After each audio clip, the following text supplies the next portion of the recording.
the shared campaigns as well as the autoresponders, and how you can set those up and edit any of them so that you can turn them active. And so Christy's going to go over both a shared campaign as well as one of the autoresponders so that you can see how to set up each of those. So I'll turn it over to Christy. Hello everyone. So first, of course, you're going to need to be logged into the iApps platform, and then you're going to want to go over to Marketeer where all of the emails are housed. And so first I'm going to go through the autoresponder emails, which are under campaigns and then manage autoresponders.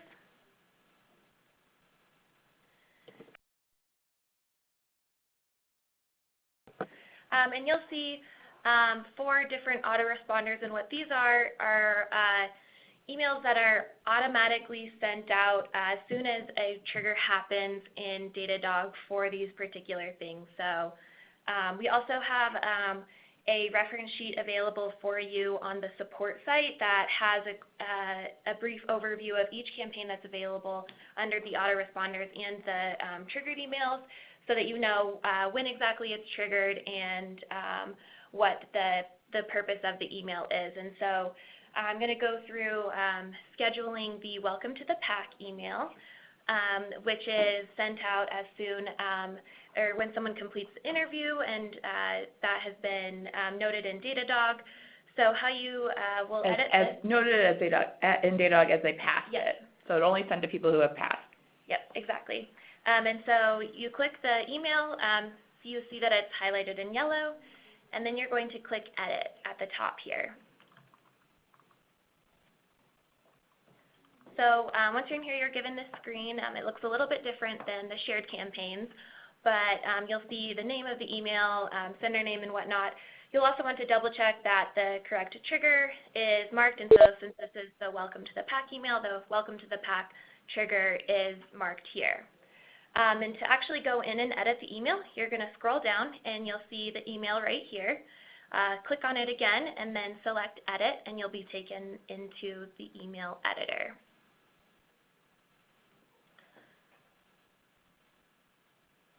And so once you're in here, you'll get to see what the email looks like. If you want to make any adjustments to the copy, if you want to switch out the coupon, you're able to do so right here. And we've had a few previous webinars going through editing emails, so I won't go through that right now. Something that you can also do in this autoresponder is change when the time it is sent after the trigger. So right now it's automatically set to sending 2 minutes after this trigger occurs, so after someone has been marked as a past interview. And so you can change that if you'd like, or just keep it as is, and you can change it to hours, days, and then adjust the number as well. So if you make that change, you'd want to hit Update, this orange button right here. If you've made any changes to the emails, if you've changed the copy or changed the email, you're going to want to hit Save on the top right of the email. And then after you've saved the email, then you're going to hit Publish.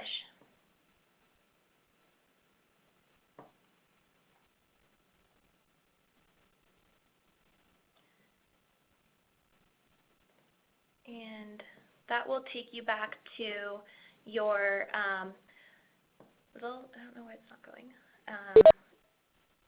So when you click Publish, it'll take you back to this little dashboard right here again, and you can see the information and then hit Publish again. And so once you publish, that will make the campaign live. And I'm not going to publish it right now. We're on a demo site, so it doesn't need to be live.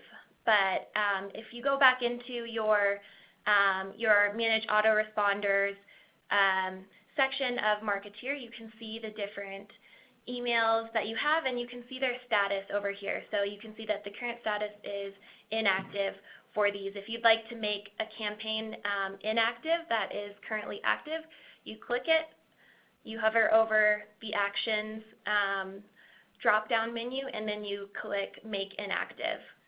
And it'll give you a little pop-up letting you know that you're turning it inactive. And so that is the autoresponder email. So it's these four 4 emails that are autoresponders, and then we also have the triggered campaigns, which are sent out daily, and those are under campaigns, manage emails. And so this is where you find all of the other campaigns that have been shared with you, so newsletters, other various promotional emails, and so you'll see the various triggered campaigns in here. You see we have the inactive campaigns, we have the new lead email, and we have the reservation reminder, and then the vaccination reminder, which I'm going to go through right now. And one thing to note what Christy said is all of the campaigns that we're sharing with you, the ones that will be triggered off of Datadog, are going to be in that shared campaign folder that is on the upper left of the menu, so that's where you're going to go to find these campaigns. So you may have other folders in there, maybe things that you've created as well, but that's where you're going to want to go to find the emails that we're sharing with you, the campaigns, so that you can activate or turn those on. All right, so going into Vaccination Reminder, click on it so that it's highlighted in yellow, and then you're going to click Edit at the top.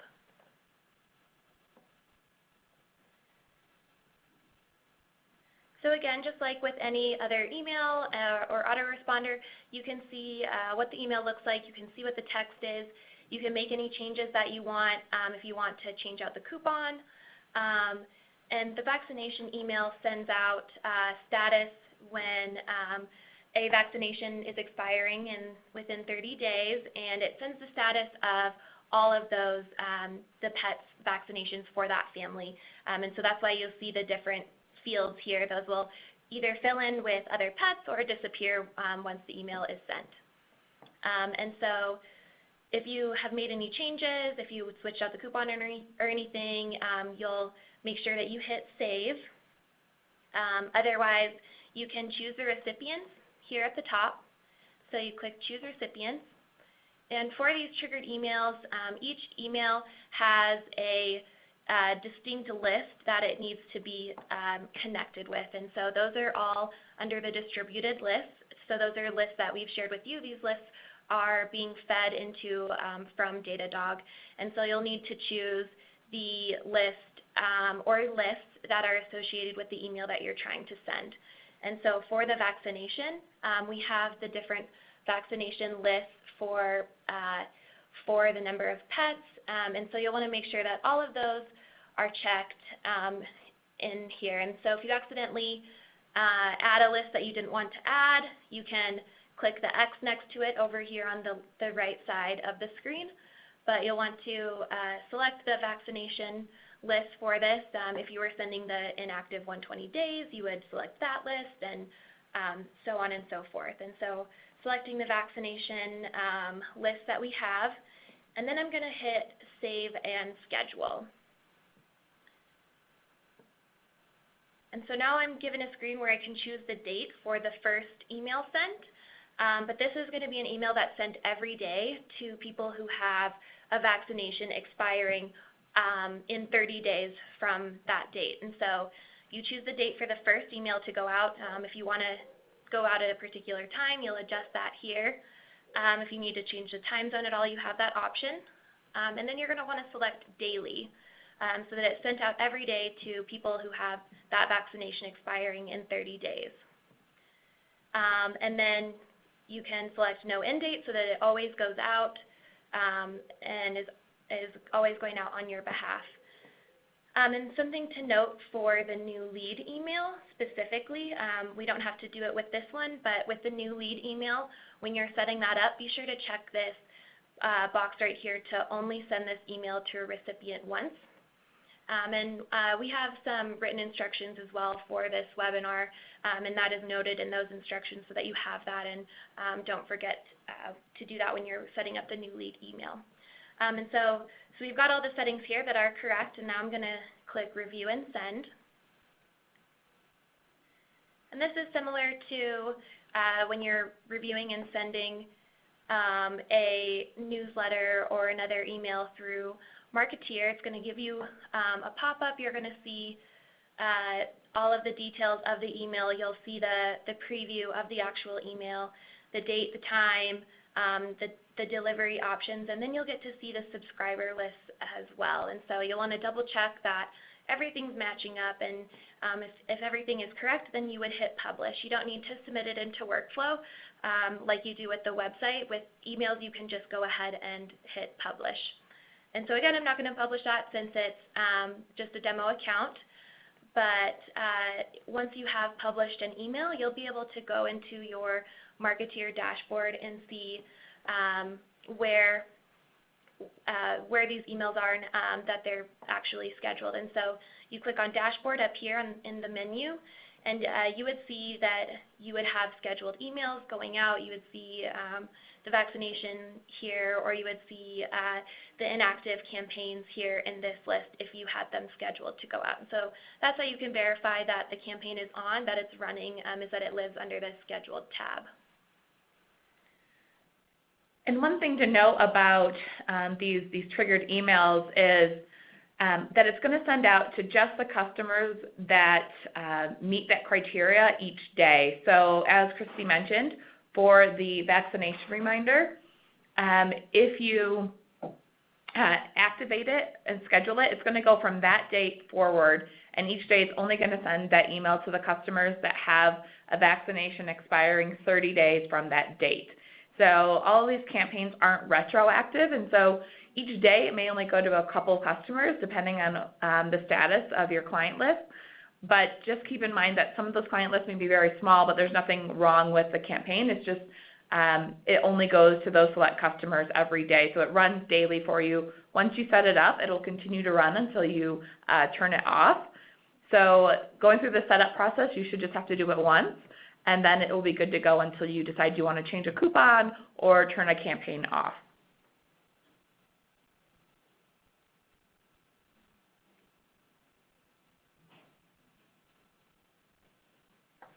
So one of the questions was, if you set it up today and someone has a vaccination expiring tomorrow, they will not get the vaccination expiration email because it starts from that day 30 days out. So on the 31st, it would go to customers who have a vaccination expiring 30 days from that date.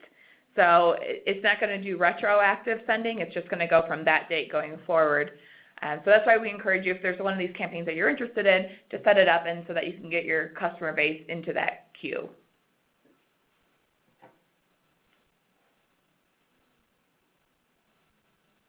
And so if there are any questions, please go ahead and enter them in the chat, and we'll give you guys a little bit to type away or to type in any questions that you have. Again, the webinar is recorded, and so we will be posting this along with the instructions, the short instructions that Christy went over, onto the support site. And as she mentioned, there's also the automated campaign summary of what triggers each of those campaigns and what they are for. So that's a good sheet to have if you print off, kind of like a cheat sheet for you to reference or for your staff to reference in terms of what each of the campaigns are and what would trigger them to send.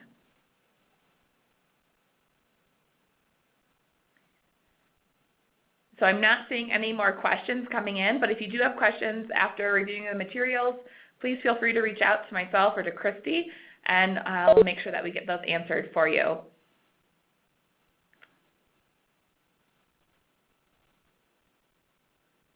We do have one more question coming. Is there a way to restrict the contact list to only send to us during a test phase? So because it's triggered off of Datadog, there's not really a way to selectively, unless you just make a bunch of appointments yourself, and then you could enter yourself as a recipient. But because these are triggered on Datadog, you can send yourself test emails, but I don't know if there's a way for you to set it up to trigger it just to you, because you still need the activity within Datadog to be set up.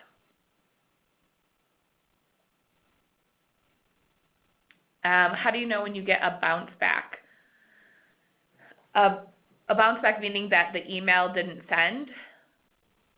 I'm assuming that's what you mean, like the email wasn't valid or it came back. So there is a way to review the reports, and I think Christy's pulling that up, where you can see the confirmed sends, the open rate, as well as any bounce. So she'll go through that. Yep. So this is the sent tab on our demo dashboard, but if you have the campaigns currently running, you'll also see this email statistics in the scheduled tab, and so you can click on email statistics.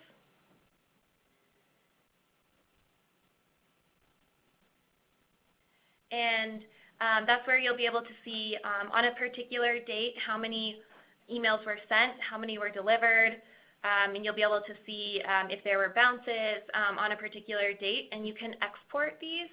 So you can export recipient details, and you'll be able to export email, first name, last name, anything that would help you to identify this person with the bouncing email. So you check the boxes that you want to export, scroll down here, and then click the export button, and that will give you an Excel spreadsheet where you can see, okay, this email bounced, who was it, and then you can ask that client for their email address again. Okay, and then if someone does want to opt out at any point in terms of receiving emails from Camp Bowel, at the bottom of every email there's an unsubscribe link. And so if they click that, then they will be unsubscribed, and so the system will scrub their email out of any contact list or out of any sender list before the email goes out, so they would no longer receive the email. And if another question we got is, if a pup is dismissed, will it still send out emails to the camper or client? If a dog is dismissed, then that will inactivate the client, so then that they wouldn't receive any other materials or any other emails in relation to that dog.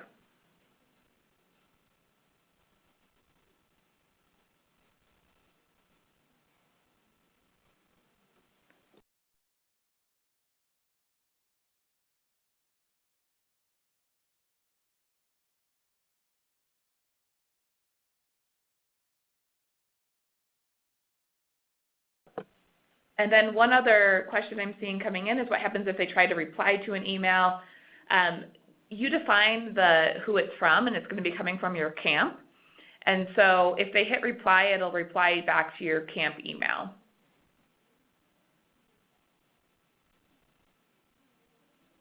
And then there's a question about the send only once. So as Christy talked about, you don't need to worry about that campaign or checking that box for anything other than the new lead, because you want people to receive the vaccination reminder as they have other vaccinations expiring. But with new leads, since that runs daily, and people will be considered a new lead until they have an active reservation.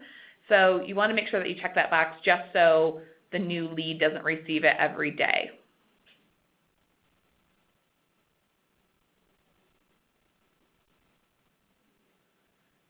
One question was, is there a way to tell whether a bounced email is because of a bad email address or if they have an overfull inbox?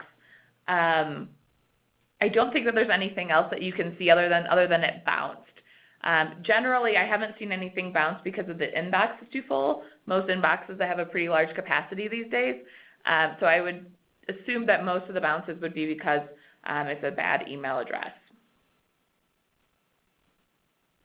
And then question about, do we import the list for a contact? So all of these triggered emails are based off of Datadog lists, and so you're going to go through the process of selecting your contact list based on the distributed list that Christy showed, and so they're usually named based on the campaign, and so you don't have to worry about creating those contact lists. It'll be created for you based on Datadog information, but you're going to want to make sure you check the appropriate lists for those. The things where you do want to import your contact list are for newsletters or for maybe your one-off emails where you have certain specials that you're reaching out to a subset of your contacts. That's when you're going to want to upload your own, import your own contact list.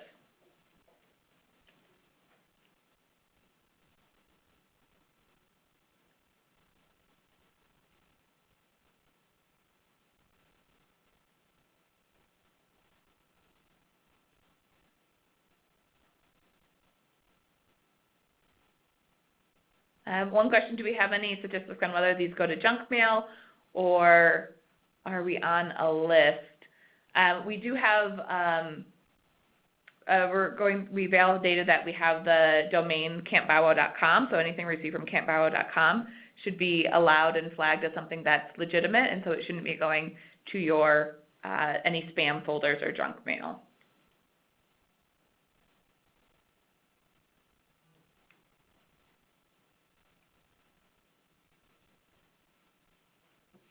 Okay, are there any other questions?